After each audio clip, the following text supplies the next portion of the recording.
Good day, everyone. I'm Brent Yasanta, and we'll be tackling Karl Jaspers, exploring authentic existence, faith, freedom, and the concept of God. As one of the very few Chintan intellectuals in Germany, Jaspers, 1883 to 1968, resolutely opposed Nazism. He was the first German to address the question of guilt of Germans of humanity implicated by the cruelty of the Holocaust. He concluded that caution must be exercised in assigning collective responsibility, since this notion has no sense from either the juridical, moral, or metaphysical point of view. So Karl Jaspers was a notable Chinta intellectual in Germany who strongly opposed Nazism. He was among the few who took a firm stand against it. Jaspers was the first German philosopher to address the question of guilt and collective responsibility of Germans regarding the Holocaust. He cautioned against assigning collective guilt and argued that it lacks the sense from juridical, moral, or metaphysical perspectives. Jasper's philosophy places the person's temporal existence in the face of the transcendent God. An absolute imperative transcendence relates to us through limit situation. In the face of sickness, unemployment, guilt, or death, we are at the end of our line. At the limit, one co-fies to grief and becomes aware of the phenomenon of one's existence. So Jasper's philosophy emphasizes the significance of the individual's temporal existence in relation to the transcendent God.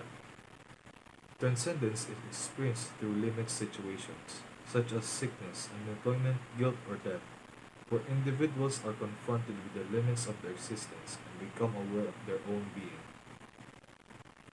Once involved in limit situations, a lonely individual has to go through Thessalon, meaning the decision that one makes as how to face these situations are his or her own, and only his and or her own. One possibility is to guide a person to the limits of what scientific thinking can do and then let him confront the darkness stretching out from there. So in limit situations, individuals must face these challenges on their own, making decisions that are personal and unique to them. Jasper suggests that one approach is to push the boundaries of scientific thinking and confront the unknown territories that lie beyond. To live an authentic existence always requires a leap of faith. There once was a 35-year-old man asking for a rose as a sign from Saint Therese of Lisieux if he will pass the bar exams for lawyers.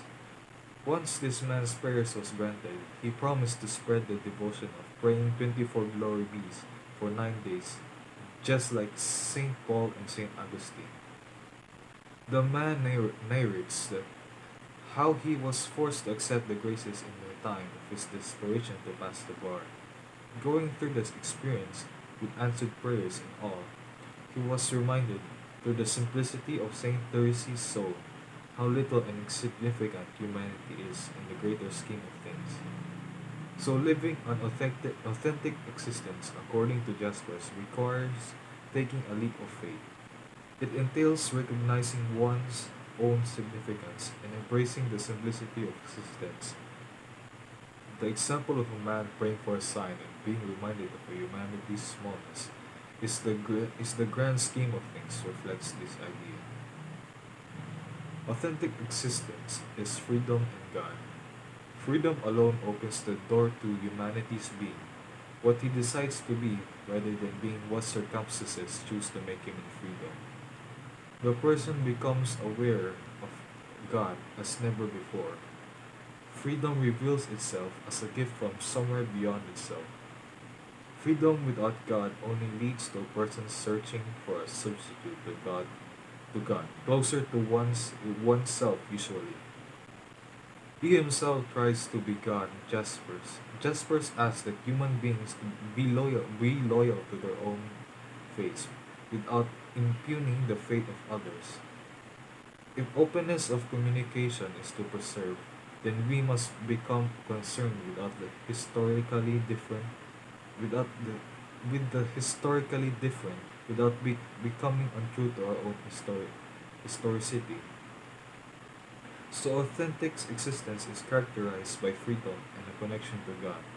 Jaspers assert that freedom allows individuals to define their own identity, rather than being shaped solely by external circumstances. In this freedom, one becomes aware of God in a profound way, as a gift that transcends human limitations. Without God, freedom can lead to a search for a substitute, often in the form of trying to be one's own God. Jaspers advocates for respecting and being loyal to one's own faith while not impugning the faith of others. He encourages openness of communication while acknowledging historical differences without losing sight of one's own historical context.